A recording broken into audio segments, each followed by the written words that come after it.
Beaucoup échouent dans leur quête de fortune, non par manque de capacité, mais parce qu'ils ignorent délibérément le principe fondamental qui régit l'enrichissement. Il y a plusieurs siècles, un penseur visionnaire en avait déjà saisi l'essence. Selon lui, la richesse n'est pas le fruit du hasard, mais celui d'une influence subtile et continue. Ceux qui prospèrent le font en maîtrisant un système que la majorité ne fait que subir. Les uns parlent de mérite, d'équité ou de labeur. Les autres évoquent plutôt l'autorité, l'information et l'image. La distinction ne relève pas de l'éthique, mais de la méthode.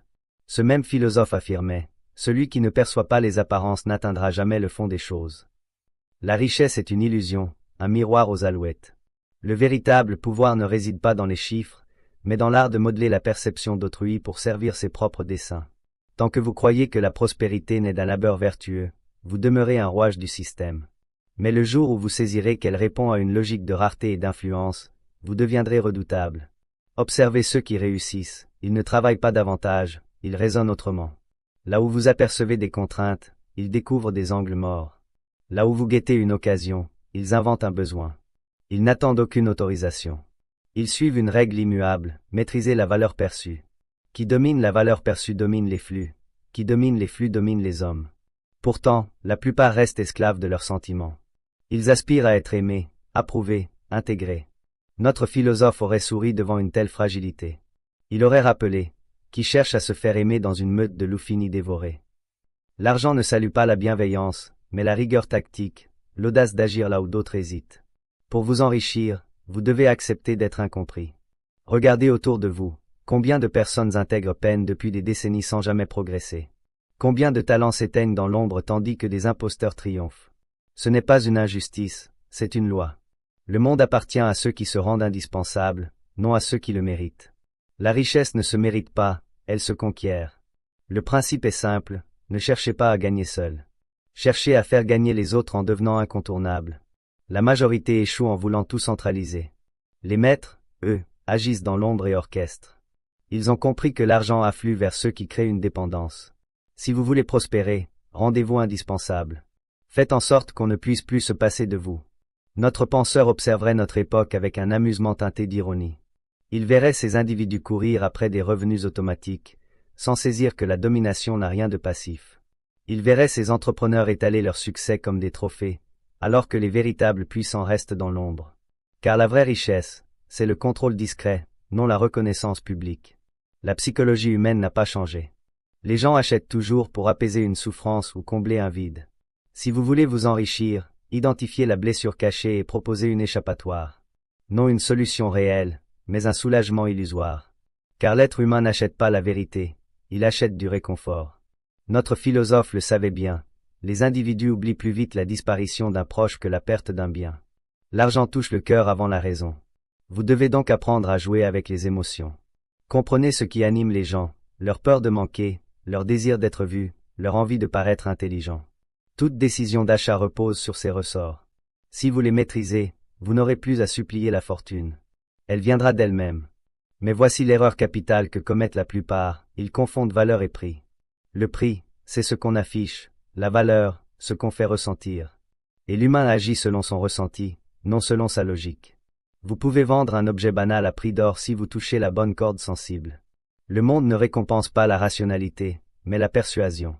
Prenez les marques de luxe, leurs articles ne valent pas leur coût, mais elles vendent du prestige, pas un produit. Elles vendent une appartenance, pas un objet. Elles ont saisi la règle, les gens n'achètent pas ce que c'est, mais ce que cela dit d'eux. Si vous voulez vous enrichir, cessez de vendre des articles, vendez des identités. Chaque empire économique repose sur cette alchimie subtile. Une grande marque de technologie ne vend pas des appareils, mais l'accès à une communauté d'initiés.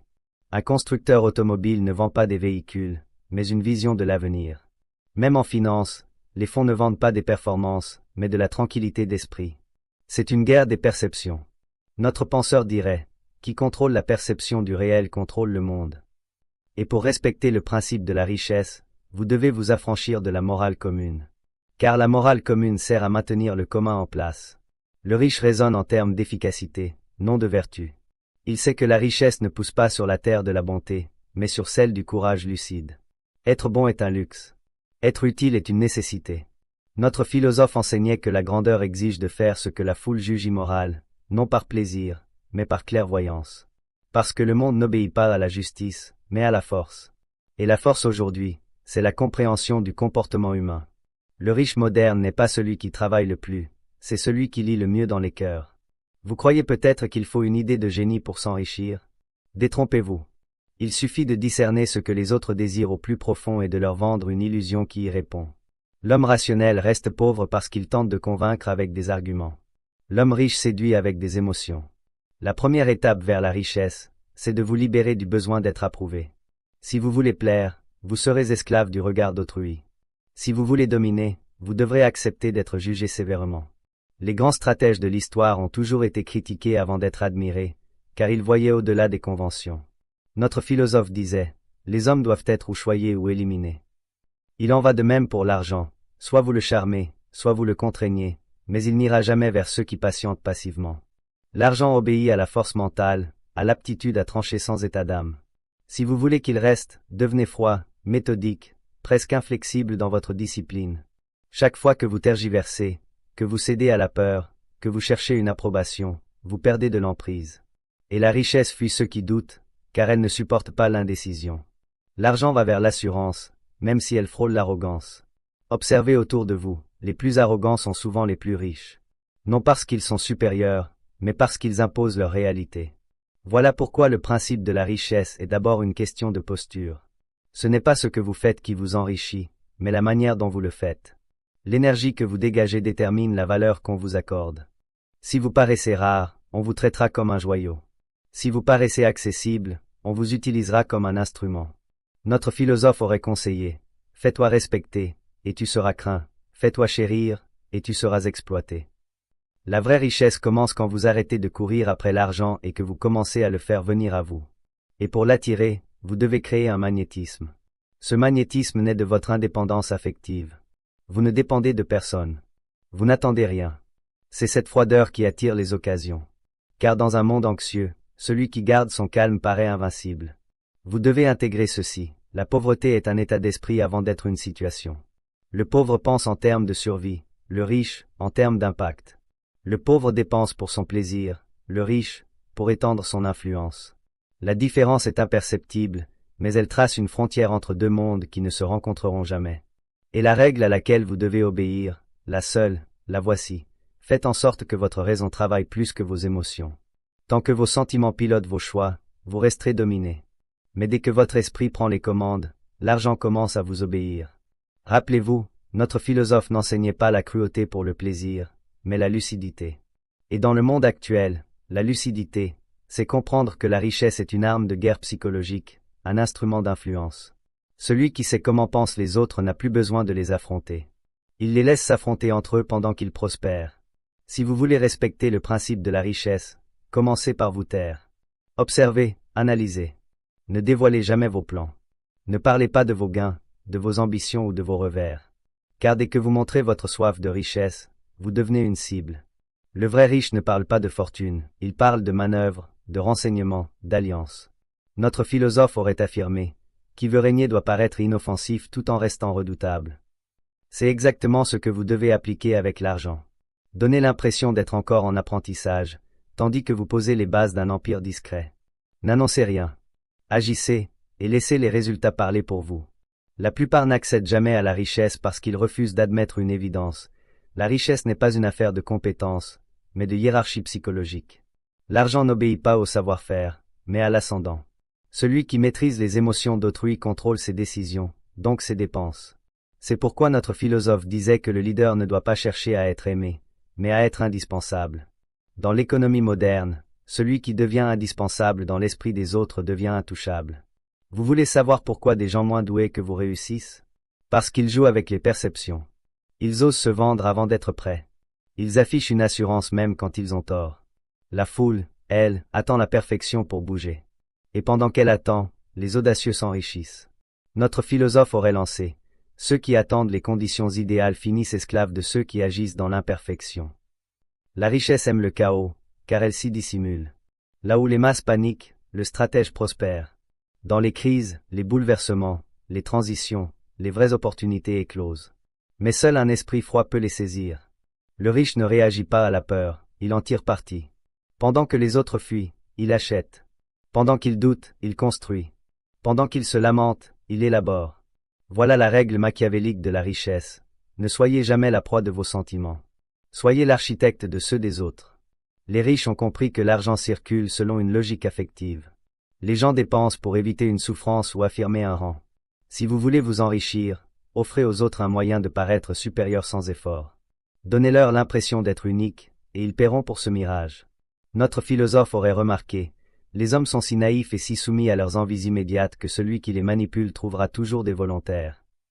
Mais attention, il ne s'agit pas de tromperie au sens vulgaire, mais d'une fine compréhension de la nature humaine. Le riche ne ment pas, il amplifie les rêves d'autrui pour mieux les orienter. Il ne crée pas de la valeur, il transforme le désir brut en valeur perçue.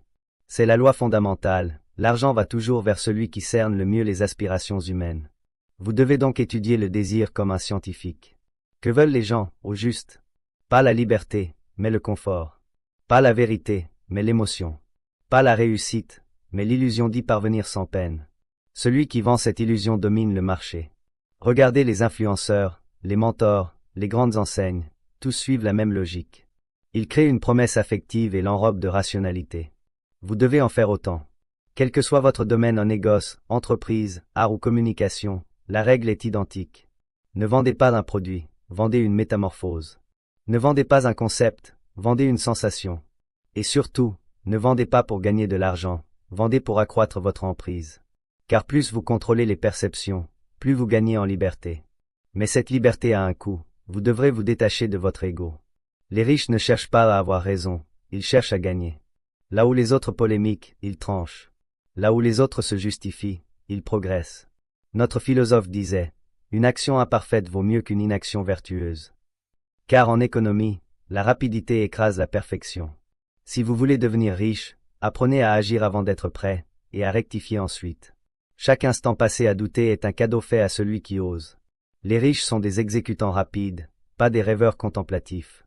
Ils savent que le monde ne récompense pas la prudence, mais la visibilité. Vous pouvez avoir le plus grand talent du monde, si personne ne vous voit, vous n'existez pas. L'argent n'aime pas la discrétion sans rayonnement. Il aime la présence qui impose, la confiance qui attire. Pourtant, le vrai stratège ne confond jamais visibilité et vulnérabilité. Il sait qu'il faut paraître ouvert tout en restant insaisissable. C'est la finesse machiavélique, montrer juste assez pour séduire, cacher assez pour régner. Les plus riches appliquent cela instinctivement. Ils partagent des bribes de leur succès, mais jamais leur feuille de route réelle, car la richesse meurt dès qu'elle est comprise par le grand nombre. La psychologie humaine repose sur un paradoxe, les gens veulent être guidés, mais détestent l'idée d'être dominés. Alors, le stratège riche leur donne l'illusion du choix. Il leur laisse croire qu'ils décident, alors qu'il a déjà insufflé l'idée qu'ils adopteraient. C'est ce que notre philosophe nommait le pouvoir invisible. Le pouvoir le plus pur n'est pas celui qui s'impose, mais celui qui oriente sans éveiller les soupçons. Vous voulez vous enrichir? Devenez invisible dans votre influence. Soyez celui qui inspire sans être cité, qui dirige sans ordonner, dont la simple présence change la donne sans un mot. Cette aura vient d'une discipline intérieure extrême. Le riche n'est pas défini par ce qu'il affiche, mais par ce qu'il maîtrise sans passion. Et voici une vérité que presque personne n'ose entendre. Vous ne deviendrez jamais riche tant que vous le chercherez activement, car le désir d'argent vous place en position de faiblesse. La richesse fuit ceux qui la pourchassent. Elle ne vient qu'à ceux qui l'attirent par leur cohérence, leur stabilité, leur force intérieure. Notre philosophe aurait averti. Qui convoite trop finit par tout perdre, car la convoitise est une faille que l'adversaire peut exploiter. Le vrai chemin vers la richesse, c'est la maîtrise de soi. Non la maîtrise des marchés ou des autres, mais celle de vos propres impulsions. Chaque fois que vous préférez l'effort à la facilité, vous approchez du pouvoir. Chaque fois que vous refusez une satisfaction immédiate, vous gagnez un peu de contrôle sur votre avenir. C'est ce contrôle, accumulé goutte à goutte, qui devient un empire. La richesse est une conséquence, pas un but. Elle émerge naturellement quand votre esprit surpasse vos émotions, quand vous n'achetez plus pour impressionner, quand vous n'enviez plus les autres, quand vous comprenez que la seule vraie monnaie, c'est votre temps. Notre philosophe l'aurait exprimé ainsi. Qui contrôle son temps contrôle sa destinée. Alors, obéissez à la règle, apprenez à faire du temps votre allié. Chaque minute doit être un soldat au service de votre vision. Ne vivez pas au rythme du monde, créez le vôtre. L'homme riche avance vite. Il agit pendant que les autres sommeillent. Il organise pendant que les autres se plaignent. Il investit pendant que les autres consomment. Il bâtit pendant que les autres se divertissent. C'est une guerre mentale. Et dans cette guerre, votre pire ennemi n'est pas la pauvreté, mais l'éparpillement. La pauvreté n'est que le résultat d'un manque de concentration. Si vous voulez être riche, choisissez une direction et tenez-vous-y. Notre philosophe affirmait, le destin sourit à ceux qui savent où ils vont. C'est vrai, la richesse n'aide jamais les indécis. Vous ne pouvez pas servir de maître, le confort et la puissance. Vous devez trancher. Si vous optez pour la puissance, préparez-vous à marcher seul. La solitude est la forge du riche. C'est dans le silence que les plans s'élaborent. C'est dans la distance que vous apprenez à décrypter les individus, à percevoir leurs faiblesses, à déchiffrer leurs schémas affectifs. Et c'est cette lecture impassible du monde qui vous donne un avantage absolu.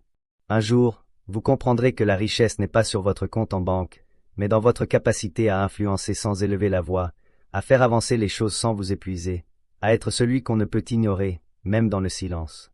Voilà la vraie puissance. L'argent n'en est que le reflet. Et quand vous atteindrez cet état, vous verrez que tout ce que vous poursuivez aujourd'hui en reconnaissance, luxe, approbation en a plus d'importance. Vous n'aurez plus besoin de prouver, vous incarnerez. C'est ce que notre philosophe appelait la souveraineté du caractère, l'autorité naturelle de celui qui ne dépend de rien. Souvenez-vous, la règle de la richesse n'est pas de courir après l'argent, mais de devenir celui que l'argent cherche.